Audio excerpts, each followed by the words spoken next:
Good, thanks, Mike. How are you? Oh, you know how it is. You win some, you lose some. So tell me, what's That's going it. on? Okay, before we kick it off, what do you do? So basically, I'm a buyer's advocate.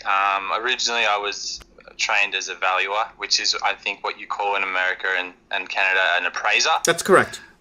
So basically, working for the banks when there's a deal to basically confirm the value. But then there's some things going on in that industry which basically I don't believe there's much future in that industry. So I've jumped ship and now I basically work on behalf of purchasers to purchase properties in Sydney as well. But I actually operate pretty much all around the country. We'll buy homes in a lot of different cities for a lot of different people, investment properties and also owner-occupier properties. Okay. My question. I got a first question right off the bat. Yeah. Do you get a lot of pressure from the banks when you do an appraisal? When you go out and do an appraisal, do you get pressure from the banks asking you for it to come back at a certain number to make a deal fit? Well, it's actually not as much the banks as it is the brokers, which is basically the banks. But there's an intermediary there, and I've got some stories I could tell you. But basically, a broker doesn't get paid unless they write the loan. So Right. until the lines on the signatures on the dotted line, there's no money coming in for them. So it's in their interest, regardless of what happens, to get it through. The other thing you see is obviously that sometimes the sellers will be at the property when you're there, and they'll do whatever they can to get you to put the number on the paper, and obviously sometimes it won't stack up. Oh, definitely. And you just can't in good conscience put a value on it, and sometimes you do get caught in between a rock and a hard place. Yes. But I think if anyone's worth their salt, they can't go making things that are they can't go making up values out of thin air, because it's going to come back to bite you in the end. So valuers and appraisers are inherently very conservative, and I think you'll see that within reason they won't go making up imaginary numbers. Okay, so it's very important because I remember a lot of people begging the appraiser for a number or a specific number, especially if the people are defaulting. If people are defaulting and they need to cover their nuts so they can walk away free and clear. Oh, yeah, definitely. Yeah. That happens all the time, and you do see some really, really heartbreaking stories, like mortgagee in possession stories where the house has been repossessed, and it's just and it's obviously there's deadbeats out there that just don't pay their mortgage, but there's also heartbreaking stories you see where people have lost members of their family, and I'm not going to get into that, but you see everything, and I think some of the seedier stuff is. It's not all seedy, but a lot of the seedy stuff is coming from developers, where they're trying to make a sale in order to get the next stage of their development through or whatever, and they need a certain value in order to continue, and they'll just come in and they'll go, mate, you got to do this deal for me, bro. You got to do it. Yeah, I hate that, dude. I hate that's. It's crippling. It's crippling on the conscience. Yeah. Oh yeah, and in the thing is that it all comes back to the valuer in the end. If they make a value and it's not right, whether it's too high or too low, someone's always going to come looking for why that was the case, and you can get sued very easily as a valuer. Yes. It's a very litigious industry, and look, there's a lot of different things going on, but basically, I don't think valuers will exist in the way they exist, especially for residential property. It's one of those industries which is being disrupted very actively, basically by algorithmic programs and all that sort of stuff. Well, the algorithm programs will just work off basically comparables and then work off that and square footage, exactly. Right? There's so much data out there these days that they don't need valuers. They've got the regression models there. The banks have their data. They just don't need it. Yeah, it's already pre-filled for them already. All they have to do is create some sort of an app or application or software that basically triangulates an area within X amount of blocks, square footage, plus a year of construction, age of the building, and then integrity. So what a lot of banks look at is exactly what they do. What a lot of banks do is they actually look to see if the house would last the length of the mortgage. right? So if you're going to do a 25-year amortization, so 25-year term, they have to make sure that the house will be standing after 25 years. Because a lot of Right. homes sometimes can't last. Foundations crack. Well, that's yeah. the rule of thumb we use is 40 years, Okay. which also comes into depreciation. In Australia, you get tax benefits, the depreciation of the building after 40 years of structural depreciation is when you consider that the building's worth nothing. So Okay. that's our rule of thumb here. I'm not sure how it works in Canada. I think it's 30 or 35, but you never know. Anyways, anyway. Yeah. So what are you doing now? What are you doing? You jump ship. What are you doing now? Yeah, so basically these days we have clients. We get people looking for homes in Sydney, but generally because we have a fee that we charge. Obviously, it's generally the higher end of people that come. So we're not really we're talking about some places today. It's the worst end of Sydney. We don't really go to those areas, but we buy waterfront property, things like that. Just people that want to buy a home in a certain area. If they want help negotiating on the deal, we'll do all that for them. And then the other big part of our business is investment properties. So there we haven't been buying in Sydney for investment purposes for years. We were in Wollongong, which is just a little south of Sydney, which was doing very well, but we pulled out of there about 2 years ago as well because it's well, in my opinion, and you've been talking about it, Mike, things have already gone over the top. Way over the top. It's officially in a declining market by pretty much every metric you could find. So if for investment purposes, we wouldn't touch it. But obviously, if you're looking to live somewhere and you've got the money to spend and you want to live in this place because, you can do whatever you want when you've got $5 million. Right. There's still people that are looking for properties. But I will also typify that the section of the market in Sydney which is falling the fastest is the top end. Yes. People I covered that a few weeks back, yeah. Yeah, I'm sure you've seen, well, if you've already covered it, you can go check out that video. But basically, the more expensive, the higher sector, the higher income quartile of the property, the higher value quartile of the property, the quicker the falls are in value is what we're seeing. Okay, can I ask a question? What would be considered the Beverly Hills of Sydney? The Beverly Hills is that's the super rich mansion area in LA. Right. What would there's be a couple of different places you could be, but I think the real nice places are going to be in East Sydney or just over the bridge in North Sydney. You're going to have waterfront properties in places like Kirribilli, which is famous for where our Prime Minister used to live. John Howard used to live there. Okay. The Prime Minister, we've just gotten rid of him. Yes, few days ago. He lived. Can you explain to us? Okay, explain to us in other English-speaking countries how that works. Yes. Explain to us. So there was some sort of a vote, and then I guess his own peers in the same party voted him out or something. Yes. Can you explain to us how that works? This is actually a really major thing for property and anyone that's doing anything in property at the moment, what's going on. So it's definitely good to know what's going on. Basically, in Australia, we have the Liberal Party. And now the Liberal Party in Australia, obviously, in America, that's the more progressive side of politics. And I'm sure it is in Canada as well. In Australia, we call them small L Liberals. And basically it means that they are the conservative side of politics for the most part. Fiscally, very conservative. Socially, often very conservative as well. But obviously, there's certain factions inside the Liberal Party which are more progressive. And so, inside that party, there was two factions that had formed. And one of those factions was the incumbent Prime Minister Malcolm Turnbull. He was considered closer to the centre.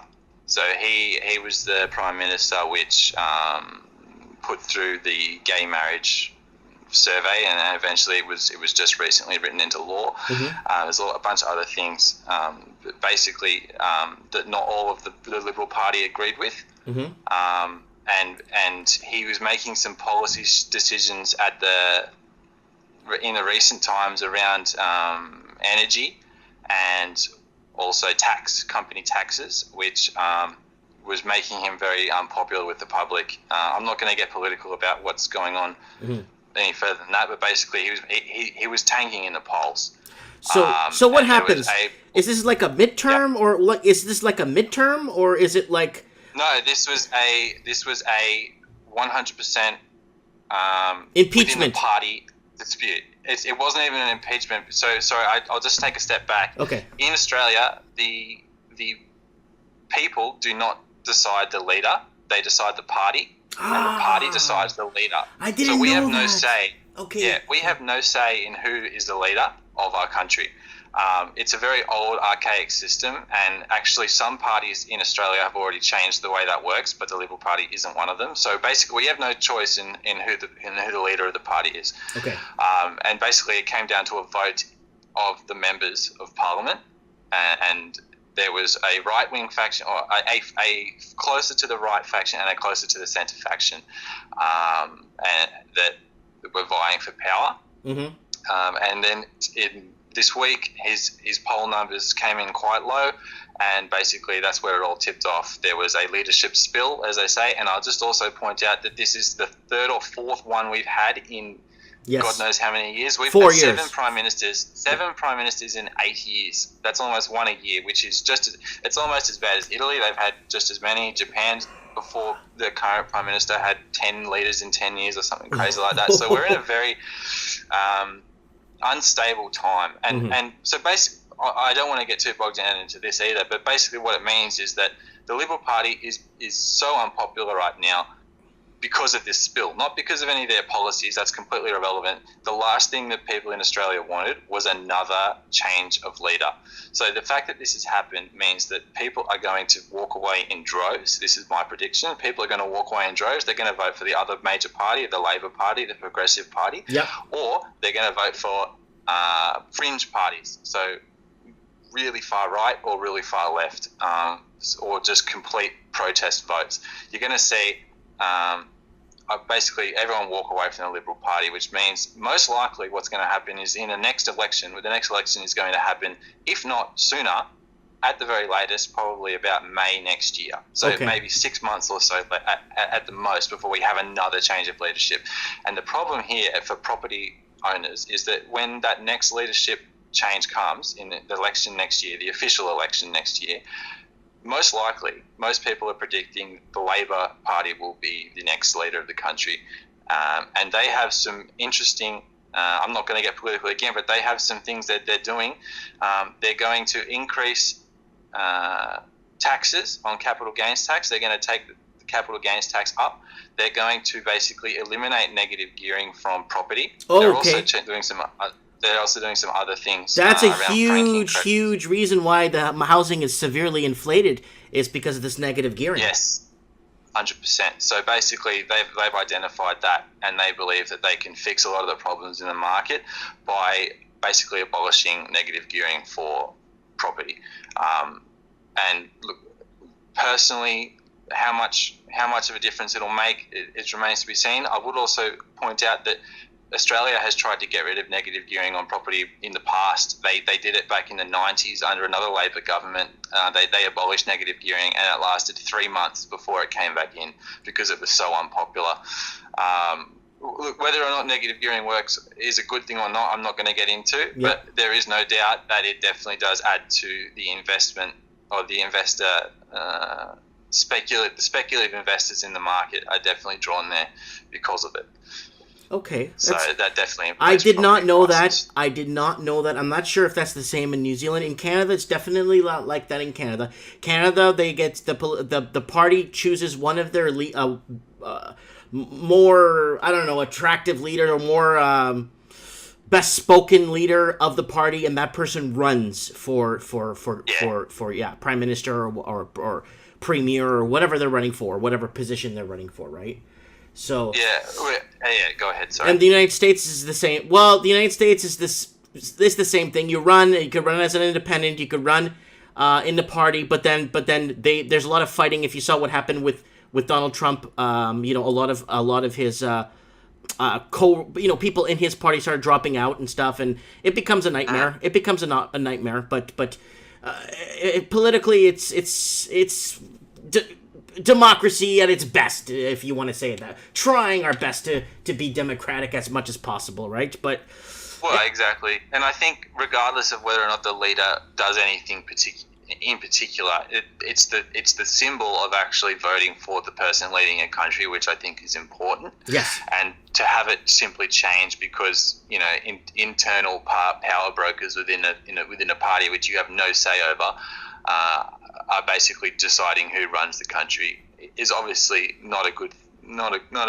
ideal thing for most Australians, and obviously they would prefer to elect a leader the same way that most of the developed world does. And it's purely because the political system hasn't changed since Federation 120 years ago. And it was 1879 or something? Well, since Federation of Australia in 1901. 1901, I'm sorry. Obviously Australia's been there a lot longer before that, but Australia as a country, as a nation, was founded in 1901, and that's when a lot of these parties solidified their structures. Perfect. Okay, yeah. So back to Sydney housing. Now, how many Australian propers, typical day-to-day Australians, how many of them have $5 million kicking around to buy a house? Well, that's the thing. Is this is probably one of the most ridiculous things about Sydney itself is that in Australia, there's a certain value in the property market which we consider to be prestige property. In a lot of places in Melbourne, that was generally considered to be above $2 million. Now it's probably closer to $3. In more rural areas, if you've got a property that's worth more than $1 million, it's considered prestige. In Sydney, it can be argued that prestige properties don't even the prestige end of the market doesn't even begin until you get above 5 million, and even further, like 20 million and above is what we consider prestige. So anything under 5 is not even really considered prestige, which is absolutely mental. It's absolutely crazy. You have no idea. It's very hard to find a really good house for in and around $5 million in parts of the U.S. because it's just way too expensive. You spend $5 million in a house in Texas, you're going to have a helicopter pad, tennis courts. You're gonna have a glass dome in your backyard, and a circus tent. I mean, It's ridiculous, and some of the houses we buy $3-4 million, they are the land content is minuscule. It might be 600 square meters, nothing crazy. Sorry, I'm going to use meters instead of feet here. I can't do the conversions. Not much, probably maybe a standard size house, double that size. That's probably all it is. And then you've got a steep incline on the block. You can't build on half of it. It's nothing, but because it's got water views, or because it's close to the city, or for any other reason, it's ridiculous what people will pay for it. And the argument is that if you have $5 million to spend on a house, if you have $20 million to spend on a house, do you really care how much you pay? Because you're just throwing it around, and you do whatever the hell you want. I think that's a completely different sector of the market to everyday people, and what the most of the market is not in that sector. I think even the more normal, in quotations, air quotations, normal part of the Sydney market, you're still seeing ridiculous values for a stock standard simple house. You're paying upwards of $2 million plus. It's ridiculous. And then for the common Australian, it's very tough. Minimum wage is $21. Okay, but here, like for example, in the city of Vancouver, minimum wage is $11.75 or $12, and the average house benchmark property starts at about $1.4 million. Right, so people need to save 96 years to put down a down payment. It's absolutely crazy. And I'm not exactly sure how it works in Canada, but in Australia, you don't have to put a single cent down. You can do interest-only loans. And you can you could do 100% loan to value? No, you can do 107% loan to value, which means not only can you borrow the entire value of the home, you can also borrow the purchasing cost. So you can borrow the money from the bank to pay the government the tax on the purchase.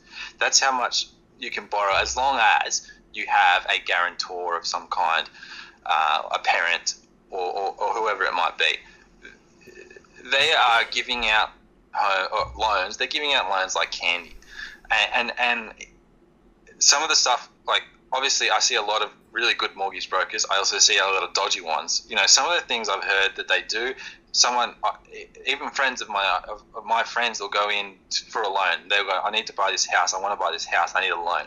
So the mortgage broker will go, okay, what sort of assets do you have? We need some sort of collateral. We need to check how much you can service. And they go, I don't really have much. I've only got X amount in savings. And the broker says, that's not enough. Mm-hmm.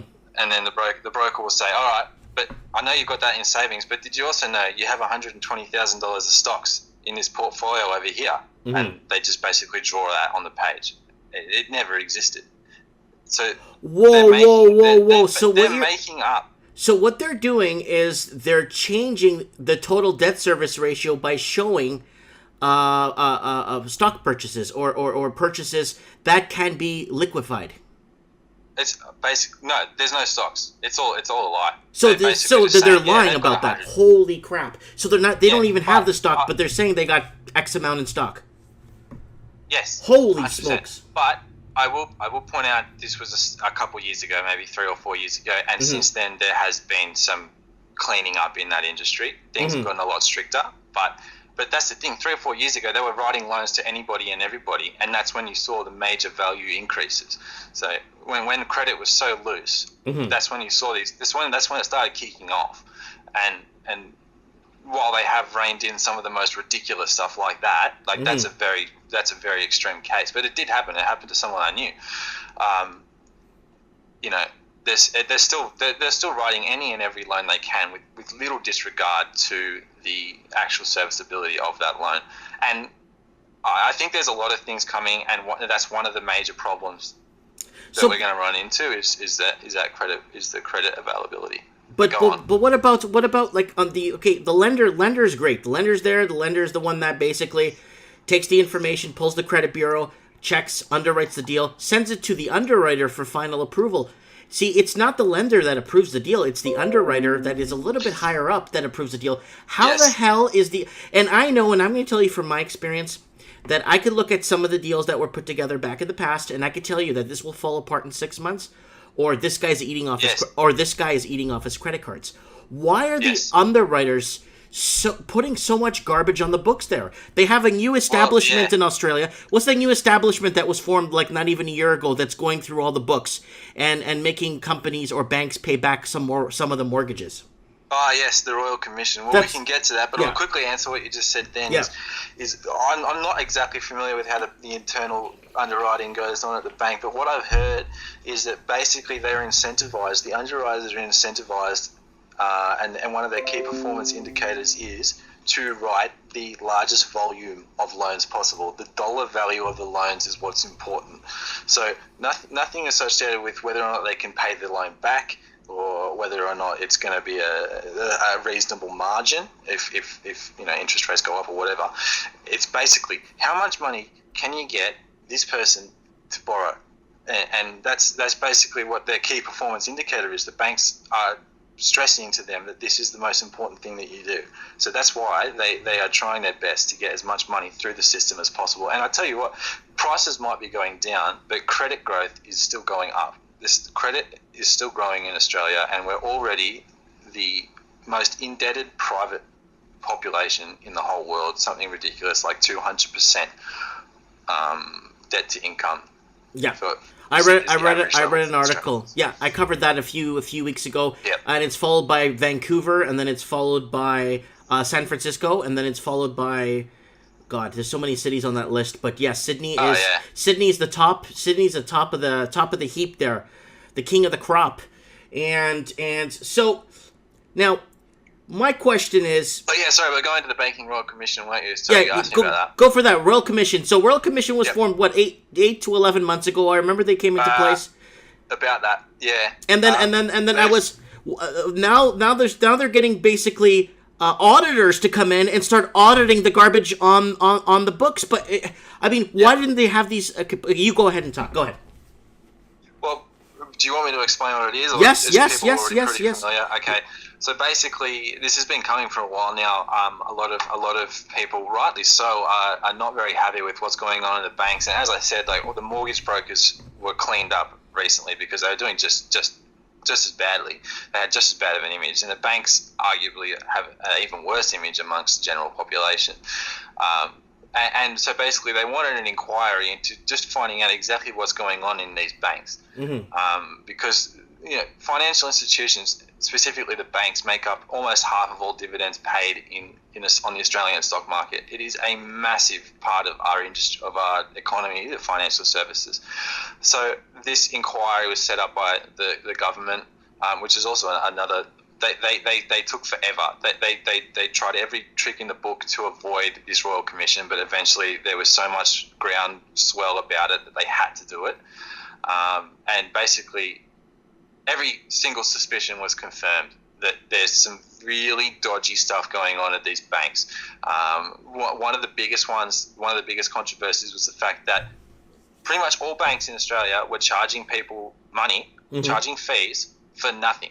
They were just charging the money for the sake of it.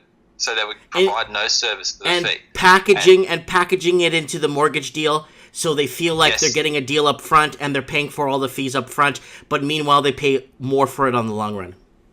Well, that's it. And the same thing with the mortgages. And also now we're finding out at the moment, it's what they're up to is superannuation funds are also, not acting in the best interests of the depositor. They're basically overinflating their fees for no other reason than to increase the margin of the banks.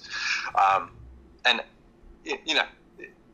it's already decimating the bank's stocks. I don't know exactly what's going on inside, but basically all of the banks are in turmoil because of this. Boo-hoo, these big banks are finally losing money. I'm not sure the average person on the ground really cares, but nope. It doesn't spell a good future. The problem is it's the working poor that actually have to fit the bill if these banks do go underwater. A lot of the working poor's taxes and pensions are going to have to cover these bills. Well, exactly, because it's not even the taxes. Is that in Australia, everyone thinks that bank deposits up to a certain amount, $250,000, are guaranteed by the government. That is what they say. It's not. You don't know if they're actually going to guarantee your deposits. So if the banks went under, you don't actually know if you'll get your money back. And the other thing that they've very recently put through, I'm really not 100% familiar with this, but basically what it seems like the case is that if those banks go under, it is perfectly legal for the banks or the government to take deposits from everyday Australians and bail them in, basically take those funds to pay the bank's debts and get the bank out of trouble. Yeah, bail-ins, yeah. That happened in Greece and Cyprus. That happened in Cyprus. 100%. So basically, they were looking at a huge. Then you're going to see a huge runoff on reserves where people pulling their wealth out to try and get their wealth out, and they're going to start setting up debit machines with only like daily withdrawals of $20, and they won't let you do more. That's it. So a lot of Australians think their money's safe in the bank, but you just never know, do you? So that's why when these banks start, but the other flip side of that is that because all of these murky waters are finally being cleared, and you're seeing exactly what the banks have been doing, whether or not it's good or bad. Obviously, it is bad, but now that they're being forced to clean up their act, they might come out of the other end stronger. Which is the only good thing I can say. I got Daniel Martinelli in the comment section is saying the Royal Commission is mainly just letting them off for all the fines they need to pay. So they're basically getting a pass, I guess. And then goes... that's the thing. Yeah. Go ahead. Then he goes on to say 4 out of $5 are borrowed in Australia. So 4 out of $5, very believable. And then he goes on to say they made it public when they did it. Okay, he's talking about something else here. Sorry, but yes, if the banks followed the, I don't know if you remember back in in Canada, up until 5 years ago or 6 or 7 years ago, you walk into a bank, they won't touch you for anything unless you have something better than what you are asking for them, right? And the bank did it to protect the consumer so they don't get into trouble and the bank has to go around repossessing things. And then up until like 4 or 5 years ago in Canada, they just started lending money to whoever they could. You know what I'm saying? And same thing, yeah. And then, so let me ask you, when did you start seeing the patterns? Because I know, what was it, 5, maybe 7, 8 years ago, the average house in Sydney was 660,000. Well, Sydney has historically been way more expensive than the rest of the country. Like, this isn't just post GFC. Before the GFC, there was a massive boom in Sydney from 2001 to 2003, and then you sort of sit flat, and then obviously the GFC hit. But it's not like it's happened overnight. But what you've seen since about 5 or 6 years it is now ago is when the last big boom hit, and this one has been particularly bearish, particularly large. Yeah, bearish. Well, they're particularly bullish. It's been a big boom. So my question is, the valuation of the Aussie dollar at that time 6 years ago, the dollar was at par with the US dollar. Yes, now it's losing ground. It's, what is it, at 76 cents now? Yeah, it's 76, and I foresee it would probably go even lower than that.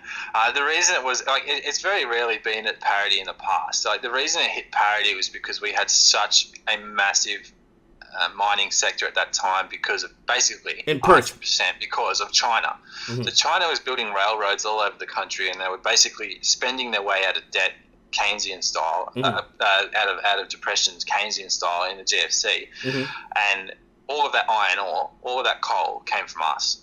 So we also managed to weather the GFC because of China building all of this infrastructure. And then when that dried up, so did the problem now, because interest rates are not going anywhere for the foreseeable future. Just like your previous call from Mike's from Perth said, I don't think interest rates are going anywhere, and I think the next move it could even be down. Yeah.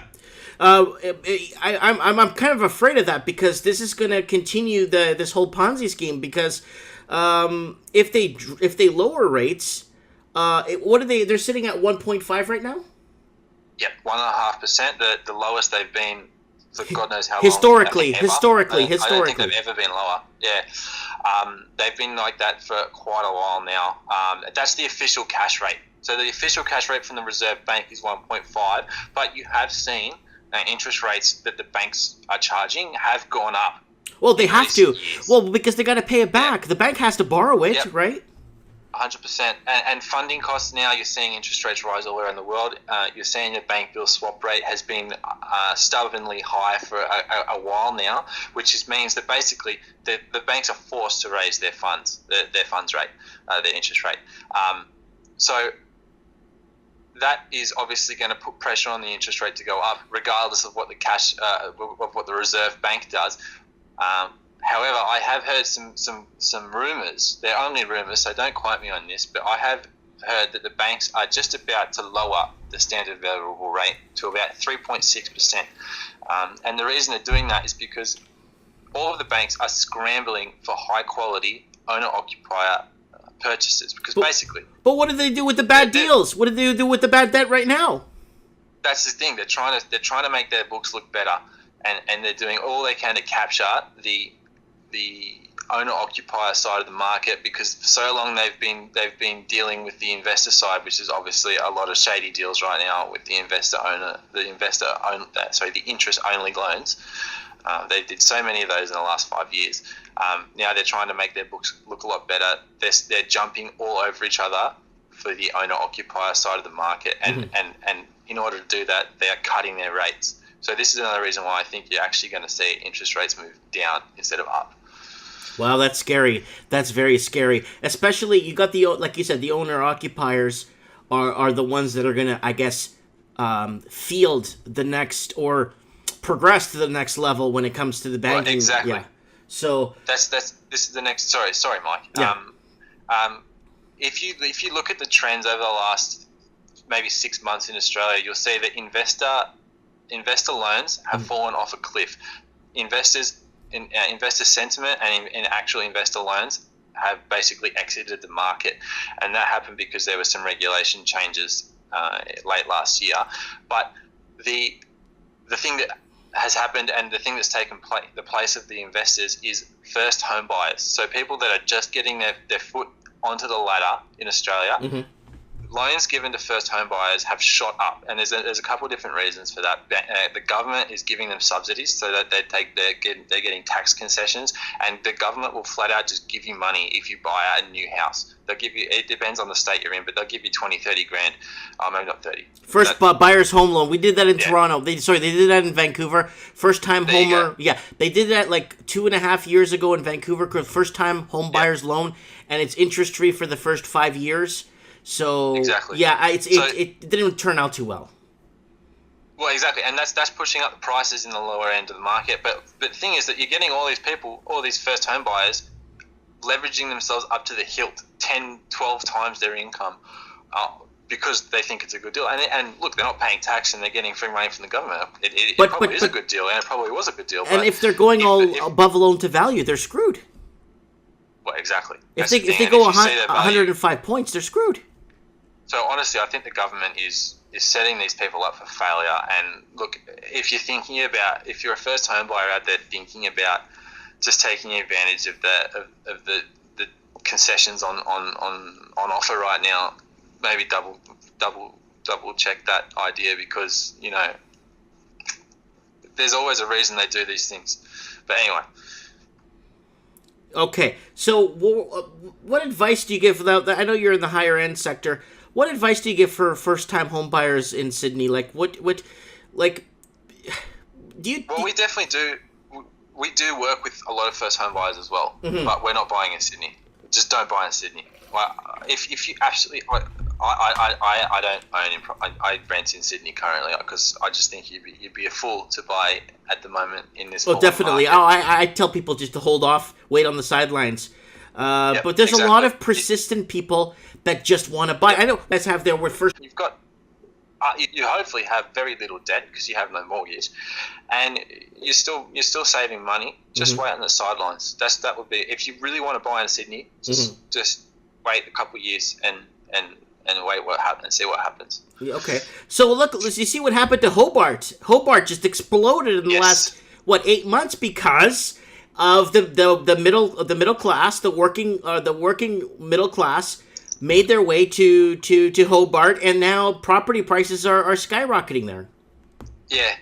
Well, Hobart, exactly what you said, Mike, is that because it was such a cheap market, Hobart has always been the cheapest market in the country, the cheapest capital city to buy property, because it's so far away from everything.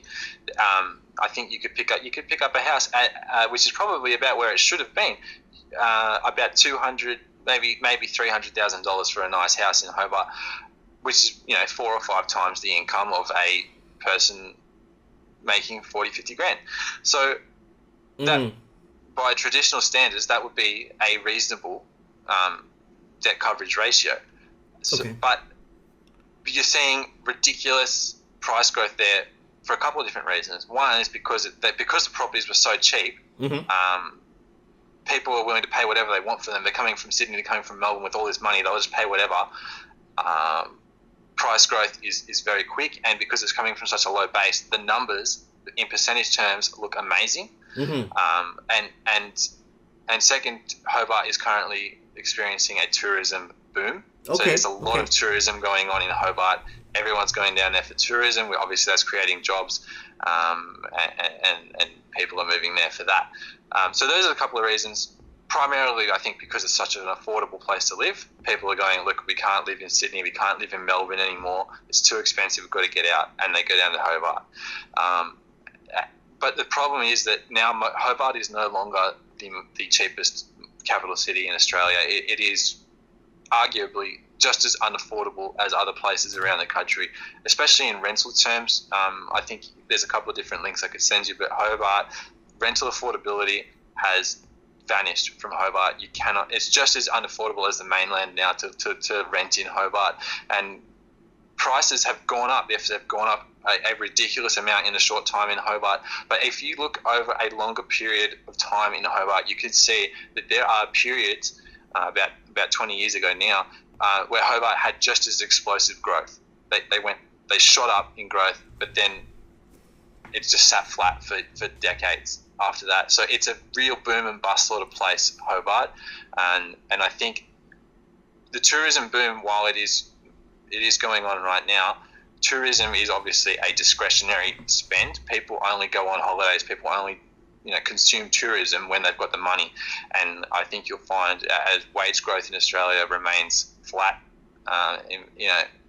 people are gonna, and people have so much debt, they've got less and less to spend on holidays to Hobart. So you never know how much longer that'll last either. Yeah. So look, Hobart has been doing well in the past. Yes, it's currently still very strong, but I will be very careful about investing in such a small market like that, because it's so volatile. Okay, so I got an article in front of me here saying, and it's about rentals in the inner city of Sydney. Now, this is nuts. I actually want to read this. Yep. New research has revealed one-bedroom units are now the only property families on a typical income of about $94,000 a year can still afford within the inner city. 94 large. Oh, my God. Yep. To afford a one-bedroom. That's ridiculous. And I think the average income is in Sydney, the average household income is actually only 80 grand. So to earn 94, you're actually above the average. And that's for a one-bedroom unit. What sort of family can live in a one-bedroom apartment? It's crazy. Absolutely ridiculous. But you know how much further that 94 large would go a year, let's say in Mexico? Oh my God. Well, you don't even have to go to Mexico. You could go to some country town in Australia, and you'd live like a king. Yeah, but you need to make the 94 large a year. That's the thing in those smaller towns. Well, so, That's it. Well, same thing in Mexico. That's true. And then it goes on to say such families would need to earn an extra $1,503 per week if they wanted to upgrade to a 3-bedroom house and avoid housing stress, spending more than the third of their income on rent. Holy smokes. That's a lot of cake. That's a lot of cake, man. It's ridiculous. And $1,500 a week is a mortgage. Oh, $1,500 a week. That's like six large per month. Ridiculous. It's absolutely crazy. And that's for a 3-bedroom house. And I'm sure a 3-bedroom house is not going to be the duck's guts. It's going to be a pretty average house. Yeah, it's not like you're living in Hollywood Hills or Beverly Hills. It's no, and you've got a photo there. It's very stock standard, basic stuff. And I just saw one of the suburb names there, Macquarie Fields. Mm-hmm. That's probably one of the worst suburbs in the entire city. Really? So it's like Harlem or something? Macquarie Fields is famous for one reason, is because they had a massive riot there about 20 years ago. Wow. Because it's primarily a large proportion of Macquarie Fields, which is it's probably about an hour and a half at best away from the CBD. So it's a very long way out. It is a large proportion of Macquarie Fields is comprised of public housing. Okay. So people, public renters renting from the government. Okay. So obviously not the best demographics, and it is absolutely feral. But it's so expensive. There's no reason to live there. Hey? It's so expensive. You know what I'm going to do in one show? I'm actually going to call... This is what I'm going to do one time. I'm actually going to call live the Beverly Hills Hotel in Beverly Hills and see how much it would cost me to stay there for a month. It might be cheaper to stay in the Beverly Hills Hotel with Beverly Palm robes in a beautiful suite, in a marble suite, for less than $1,500 per week if you could get a good deal. I'm sure you could, especially if it's a long term. It's absolutely ridiculous. I don't even know what to say. Like, I can't even fathom something like this. That's why it's good to have you on the phone. So, okay, do you remember that article I read about a year ago where the government, the proper government is set up a condominium in the middle of Sydney for doctors, lawyers, government workers, because they can't afford to live in Sydney. They can't afford. Yep. Go ahead. So tell us, is that for real?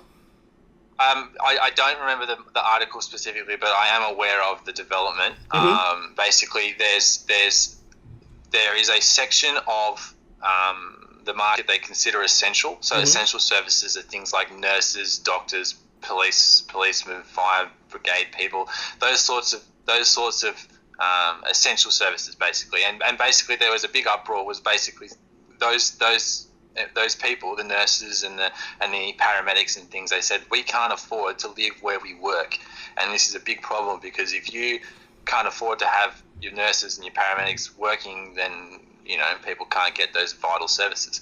So basically, the government came in and they introduced a scheme in New South Wales. It's called the affordable housing. Actually, yeah, you've got to be very particular about the phrasing because there's a couple of different schemes in the city which mean different things. But basically, what it means is the government will subsidise the rent of the particular vocation so that they can afford to live where they work. And the insidious, it's not insidious, but the interesting thing about the scheme is that developers basically were allowed to build bigger developments with more units inside them as long as they committed to providing a certain section of that to vital services as affordable housing, such as That's nurses not. That's a good like thing. that.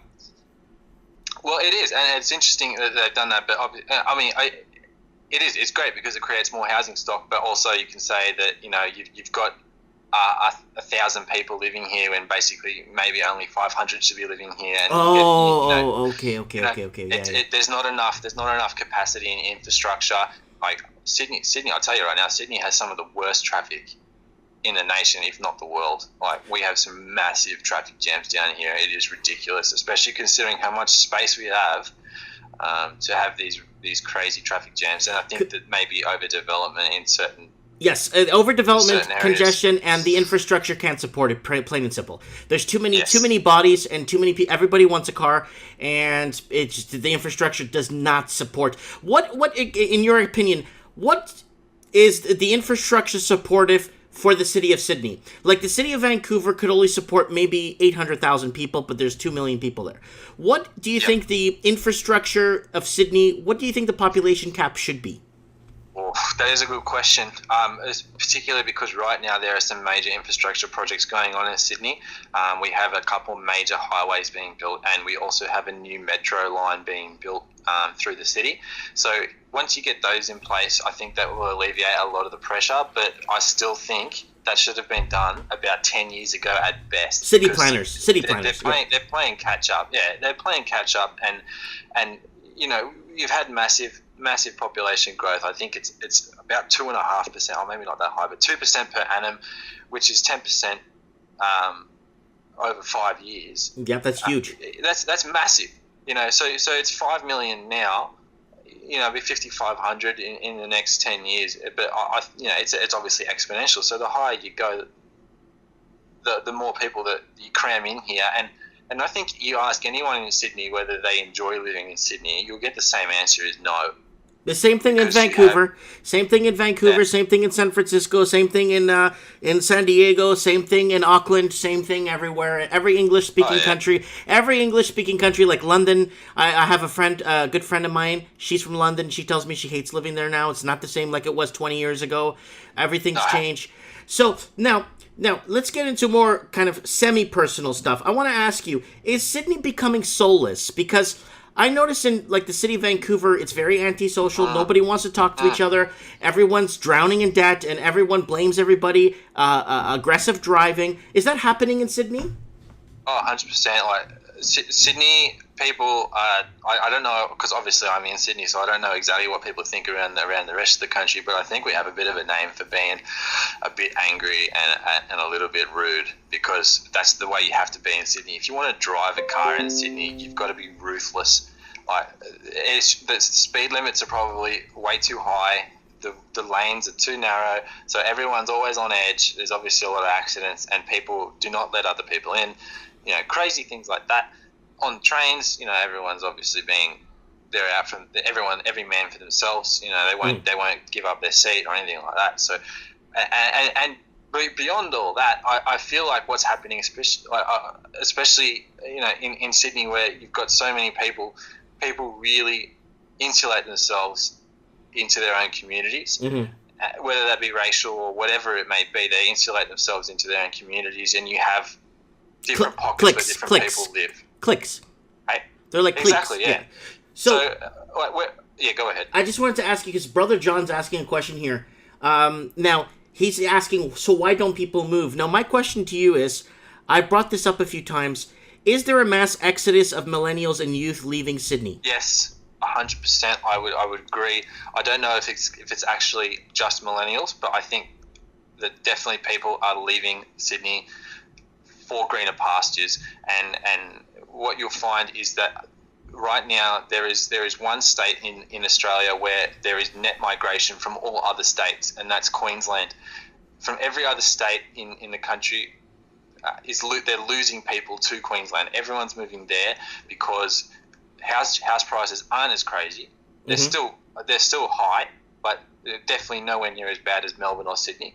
You've got room to spread out. You have detached housing primarily still. You have a lot of detached housing, so people can still have backyards. People can still have 3-4 bedroom houses. They can raise a family. There's still plenty of opportunity there. There's plenty of job prospects. There's plenty of growth, and there's just as much of a mining industry. Well, not just as much, but there still is a very strong mining industry in Queensland. There's natural gas, so there's plenty of opportunity up there. There's more affordable. Weather's better. It's God's country. So I think you'll find, and it's not just there. There's also country towns all over the country that people are moving to. Because I see this. I go to these country towns quite regularly, and I talk to the agents there, and I ask them, who bought this house? What sort of buyers are you seeing coming in here? And they say, we see so many people coming from Melbourne, coming from Sydney. They can't afford to live a life. Especially young people, they come there because they cannot raise a family in Sydney. So they move out to Bendigo. They move out to Albury Wodonga. They move out to all of these very remote places. It's going to take you 5 hours to get anywhere from Albury Wodonga. It's crazy. But, is it affecting the housing markets in those areas? Because I live in the city of Merritt. I live 3 hours from the city of Vancouver. And we only have a population of 10,000, and our nearest city is about an hour away. It's called Kamloops. But myself, I'm one of these people that is affecting the housing market here, and 7 out of the 10 people in my cul-de-sac are from the city of Vancouver. Well, there you go. And I think that's definitely happening, probably purely because Australia has a smaller population. I don't think it's as pronounced, but you're definitely seeing a increase in values in these places because of Southerners. Because if you've got a house in Sydney that was worth $2.5 million, you sell that, you got $2.5 million sitting in your back pocket. You go down to Albury Wodonga, you don't care what it costs. And sorry, Albury Wodonga is still quite a large place. There's much smaller towns around than that. There's Goulburn, which is still very close to major cities. There's 30,000 people there. You go down there, you can buy the best house in town, and it's going to cost you nothing. You pay $400,000-$500,000 for that, and then you put the other $2 million in your back pocket and live off the dividends. So 100% it's happening, but I think because it's a smaller population and there's more, well, Canada's not a small place either, but there's room to spread out. So I think Canada's got the room. Canada's got the room. You guys got too much outback and too much desert. Dry, arid areas. We have a lot of like mountains and pine trees and fresh water and it's a little bit different, but we have a lot of crown land we can build on. We don't. Well, exactly. We can't even unlock that land, and then a lot of it is native owned. Yeah, so we have us. So it's really tough to expand as much as we want to expand. It's very tough to expand. So yeah. So is there anything? We're coming up to the hour. Is there anything at all you need to tell us? Well, look, basically, if you're thinking about buying in Sydney or Melbourne, if you're listening to this show, I'm sure you're already convinced that it's a bad idea, but I would just like to say, yeah, it is a very bad idea. And I think if you're expecting things to bounce back anytime soon, it's also probably not going to happen. I think we're seeing a perfect storm in Australian property. We've got a lot of different factors aligning at the same time. Yeah. And they're all spelling bad news for property. Oh. So, like, it's a perfect storm. I call it the perfect storm. That's it. I think that's the best way to pronounce it, to describe it, is a perfect storm. So stay clear of Sydney, stay clear of Melbourne. If you can afford to move out to a country town and still have a job, and I think Mike here is a great example of a way to create your own job, because that's the way to do it. Wagons West. That's it, Wagons West. That's how it's happened for years before. How do you think those little towns got started in the first place? Someone had to go out there at some point. There's definitely no jobs out there when they went out there. That's correct. That's just correct. Follow them. Yeah. They've already done all the hard work. That's They've correct. already built your house for you. They've already laid the road. They've laid the road. That's it. Start a family. Just enjoy life. One quick question: are Australians having less babies? Oh yeah, 100%. Yeah, I don't know exactly what the fertility rate is, but it's under replacement level. It's on the replacement level. The only thing that keeps our population growing is net overseas migration, and that's been the case for the last 10 years, and even more than that, probably even before that as well. So whether or not that has any impact on the housing market is up for debate. But I think basically I'll say this: it's a coincidence that we've had such a massive expansion in property prices at the same time we've had such a massive expansion in immigration. Yeah. Yeah. But anyway, I won't want to go on about that. But anyways, I'm going to have you again on the show if you ever want to come back. I would like to. Maybe we could start pinpointing specific areas in the housing market that people should start looking out for. Definitely. Yeah, we need to start. We need to start targeting specific target markets and specific regions and specific like shenanigans that are going on that people need to know. 100%. I think there's some great opportunities still in Australia. And definitely don't listen to all the doom and gloom you hear. So I'd love to be back. Okay. Thank you so much, Fred Hamilton. It means a lot to me for you being on our show, especially someone that actually knows what's going on, boots on the ground. Thank you, and have a good night. You too. See you later. Good night. So, people, that's Fred Hamilton, a very extensive, in the know, boots on the ground, understanding what is happening in Sydney. So people are adding me now to, if you want to be on the show, please just add me to my Skype, and then I'll approve you to come on the show. Very happy that he came on the show, and we're going to get into some very, we're probably going to get into some charts together. We're going to pull up some charts. We're going to probably go over, especially the exodus. The exodus of Sydney is very important because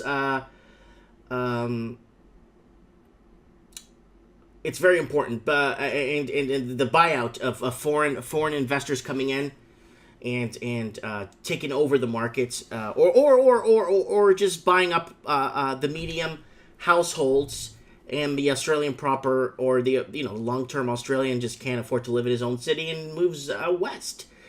Anyways, okay, guys. I got people in the comments.